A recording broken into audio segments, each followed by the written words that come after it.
সম্মানিত দর্শক, এই যে আমরা চলে এসেছি জাফলং, যেটাতে আসলে যদি এই প্রকৃতি নিজ চোখে দেখা না যায় তাহলে বিশ্বাস করতে পারবেন না। হ্যাঁ, যে প্রকৃতি এত সুন্দর হয়, সুন্দর, চারদিকে শুধু সুন্দর আর সুন্দর, দৃষ্টিনন্দন দৃষ্টিনন্দন চারিদিকে। আমরা জাফলং জিরো পয়েন্টে, একেবারে জিরো পয়েন্টে, এই যে সাদা পাথর দেখা যাচ্ছে, আমরা এসছি হচ্ছে এই দিক থেকে। দেখেন এই যে নদী দিয়ে আমরা এই নৌকা কন্ট্যাক্ট করে, জনপ্রতি কয় টাকা বস?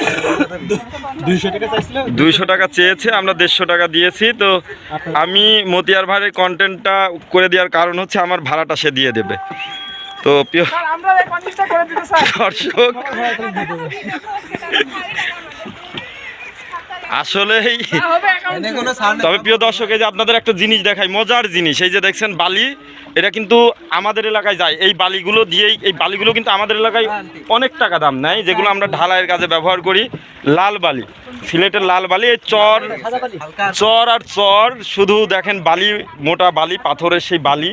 এই বালি দিয়েই কিন্তু, এই যে আপনারা কাছে নিলে অবশ্য বুঝতে পারবেন, এই বালি দিয়েই আমরা হচ্ছে আমাদের এলাকায় কিন্তু মিনিমাম 60 টাকা 70 টাকা ফিট কিনতে হয় এই বালি।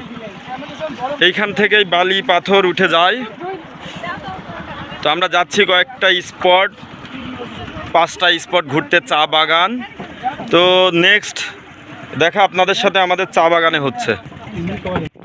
প্রিয় দর্শক, আশা করি আপনারা ভালো আছেন। আপনারা দেখতেই পাচ্ছেন, এত সময় আমাদের এক ভাইয়া আপনাদের জিরো পয়েন্টের সৌন্দর্য বর্ণনা করছিল। আমি তারপরে শুরু করলাম।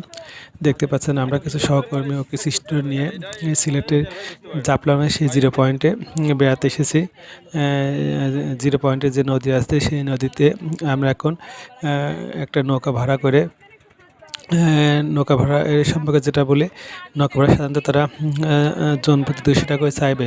আমরা দর কষাকষি করে জন প্রতি 200 টাকার মিটিয়ে সেই জিরো পয়েন্ট থেকে প্রায় 7-8 কিলোমিটার দক্ষিণে 6টা স্পট দেখার কন্ট্যাক্ট করেছি।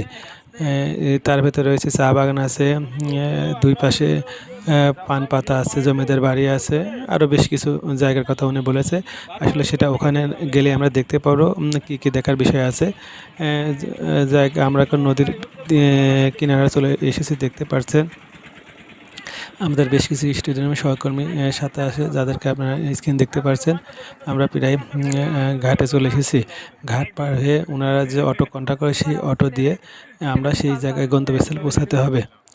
আচ্ছা, পরবর্তী তথ্য আমরা নেক্সট ভিডিওতে দেওয়ার চেষ্টা করব, যে ওখানে যে আমরা কী কী দেখলাম।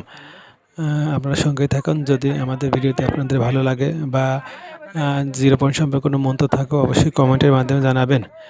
আমরা আপনাদের কমেন্টের উত্তর দেওয়ার চেষ্টা করব। সবাইকে ধন্যবাদ আমাদের ভিডিওটি দেখার জন্য। ভালো লাগলে অবশ্যই লাইক দিবেন, কমেন্ট করবেন এবং শেয়ার করবেন। সবাইকে ধন্যবাদ আমাদের সঙ্গে থাকার জন্য। Thank you.